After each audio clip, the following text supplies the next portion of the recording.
은퇴 후 5년에서 갈린다. 60세 이상이라면 반드시 봐야 할 재테크 전략. 사람들은 흔히 은퇴는 인생의 두 번째 챕터라고 말하지만 정작 그 챕터가 어떻게 시작되는지는 아무도 친절하게 알려주지 않아요. 회사에서 마지막 출근을 하고 나오면 순간적으로 세상이 정지한 것처럼 느껴지죠. 그럴만해요. 3040년 동안 익숙했던 수입 구조가 뚝 끊기는데 심리적으로 흔들리지 않는 사람이 더 드뭅니다. 대부분은 그래도 지금까지 모아둔 돈으로 어떻게든 되겠지라고 스스로 다독이지만 그 어떻게든이 실제로 얼마나 촘촘하게 준비되어 있느냐에 따라 은퇴 이후 5년의 풍경이 완전히 달라집니다. 어떤 분들은 5년 만에 자산이 급격히 줄어들어 계획을 죄다 다시 짜야 하고 또 어떤 분들은 안정적인 현금 흐름을 만들어 오히려 여유가 생기죠.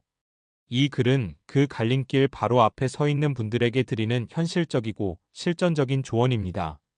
거창한 이론보다 당장 방향을 잡는 데 도움이 되는 이야기들이에요. 1. 은퇴 후 5년이 중요한 진짜 이유. 은퇴 직후는 누구에게나 어색합니다. 돈을 쓰는 속도는 이전과 비슷한데 돈이 들어오는 구조만 사라진 시기죠. 이때 사람들은 보통 두 가지 실수를 해요. 생활비 기준을 이전 직장 생활 기준 그대로 유지하는 것. 투자 스타일을 바꾸지 않고 과거와 동일하게 접근하는 것.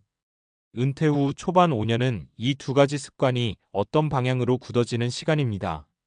초반의 구조를 잘 잡아두면 그 뒤로는 비교적 평탄하게 흘러가는데 반대로 그냥 흘러가는 대로 살면 나중에 조정하기가 아주 어렵습니다.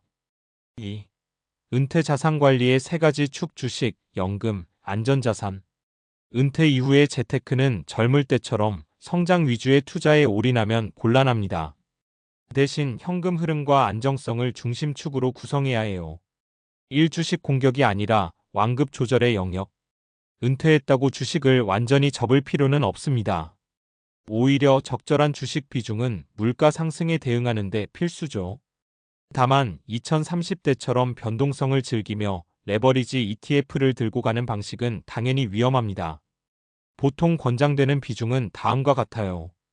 60대 주식 3040%, 70대 주식 2030%. 여기서 주식은 개별 종목보다 배당 안정성이 높은 ETF나 대형주 중심이 좋습니다. 이 연금 은퇴 후 자산의 뼈대. 국민연금은 말 그대로 기본적인 생활비를 책임지는 핵심이죠. 문제는 국민연금만으로는 대부분의 사람들에게 최소한의 삶만 겨우 가능하다는 점입니다. 이 때문에 개인연금 IRP, 연금저축에서 월 얼마가 들어오는지가 인생의 편안함을 가르는 기준이 됩니다.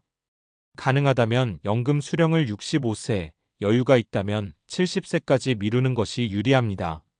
수령을 늦출수록 연금액이 올라가기 때문이죠. 3. 안전자산 예금, MMF, 단기 채권 ETF. 위험한 시기에는 현금을 많이 보유해야 합니다. 예금, CMA, 단기 채권 ETF는 은퇴 이후 예상치 못한 사건들이 생겼을 때 충격을 흡수해주는 완충장치입니다. 보통은 최소 2년치 생활비를 안전자산으로 구비해 두라고 얘기합니다. 이 안전자산이 있어야 시장이 흔들려도 어쩔 수 없이 헐값에 팔아 손실 확정 같은 일을 피할 수 있어요. 3. 실제 사례로 보는 은퇴 초기 5년의 차이. 사례 1. 김선호 62세 연금 시작을 늦춘 덕분에 숨통이 트였습니다. 선호 씨는 은퇴 직후 불안한 마음에 바로 연금을 받기 시작하려 했습니다. 하지만 상담을 통해 연금 수령 시점을 65세에서 70세로 변경했고 그 대신 5년간은 적립식 ETF와 예금으로 생활비를 조절했어요. 그 결과 70세부터 받는 연금액이 월 45% 정도 늘어났습니다. 선호 씨는 초반 5년만 조금 조절해도 이후의 삶이 편안해진다는 사실을 몸소 느꼈다고 하더군요. 조금 불편해도 그걸 버티면 그 뒤가 훨씬 편해진다더니 그 말이 딱 맞았어요. 사례 2. 정영희 66세 개별주 고집 때문에 곤란할 뻔했습니다. 영희 씨는 젊을 때부터 주식 투자로 재미를 봤던 편이라 은퇴 후에도 대형 기술주 중심으로 포트폴리오를 유지했습니다. 문제는 시장 조정이 올 때마다 생활비를 충당하기 위해 보유 주식 일부를 손해보고 팔아야 했다는 점입니다. 나중에는 정신적 피로가 쌓여 주식을 다 팔고 싶다는 생각까지 들었다고 해요. 이후 배당 ETF와 단기 채권 ETF로 갈아타면서 상황이 안정됐습니다. 포트폴리오에 마음이 흔들리지 않는다는 게 이렇게 큰 편안함인 줄 몰랐어요. 사례 3 박정수 70세 씨 생활비 파악이 은퇴 재테크의 시작입니다. 정수 씨는 은퇴 후 3년 동안 생활비를 정확히 파악하지 않고 살았습니다. 직장 시절 습관대로 소비했고 카드값은 늘 비슷하게 나와서 별 문제가 없어 보였죠. 그런데 68세에 자산을 점검해 보니 3년 만에 현금성 자산이 반토막이 되어 있었습니다. 이때부터 지출을 항목별로 기록했고 불필요한 비용만 줄였을 뿐인데 연간 900만 원 정도가 절약됐어요. 내가 돈을 얼마나 쓰는지도 모르면서 재테크 정보를 찾았다는 게 참 우스운 일이더라고요. 4. 60세 이상이라면 챙겨야 할 필수 전략. 여기부터는 이 정도는 꼭 챙기자 싶은 핵심 요약입니다. 1. 2년치 생활비는 안전자산으로 확보. 예금, CMA, 단기 채권 ETF 혼합. 2. 주식 비중 2040% 유지. 미국 한국 배당 ETF 중심, 개별 종목 비중 최소화. 3. 연금 수령 시점 조정. 가능하면 6570세로 늦추는 것이 유리. 4. 생활비 기록은 필수. 지출 구조가 파악되면 불안감 절반은 사라집니다. 5. 의료비 대비용 계정 따로 만들기. 나이가 들수록 의료비는 생활비만큼 중요한 고정 지출이 됩니다. 5. 마지막으로 드리고 싶은 말.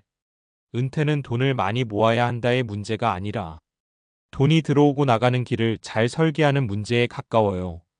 특히 은퇴 직후 5년은 그 설계도를 완성하는 시간입니다. 너무 불안해하지 않아도 됩니다.